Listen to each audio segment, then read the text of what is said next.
A seguridade e o mantemento en bo estado das redes xerais centraron a maior parte dos investimentos realizados por Portos de Galicia en materia de conservación nos peiraos da provincia durante o pasado exercicio. Que no ano 2018, en materia de conservación e mantemento das instalacións portuarias da provincia da Coruña, Portos de Galicia destinou algo máis de 800.000 euros. Sabemos que o mantemento e que a conservación é, digamos, ese día a día do traballo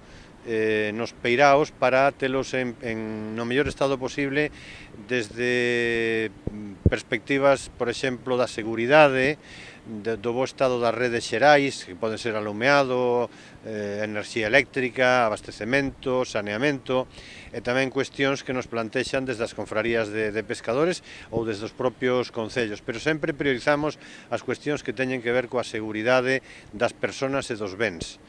Entre os peiraos máis beneficiados figuran algúns do Barbanza, como o de Ribeira con 60.000 euros de investimento, ou de Escarabote, no que se destinou unha partida de 30.000 á renovación do pantalán das embarcacións de terceira lista. Vimos de poñer en marcha, xa está rematada, unha actuación de ao redor de 30.000 euros no peirao de Escarabote, no concello de Boiro, onde se renovou toda a madeira do pantalán das embarcacións de terceira lista, se substituiu por unha madeira ecolóxica que ten unha durabilidade maior, unha vida útil maior,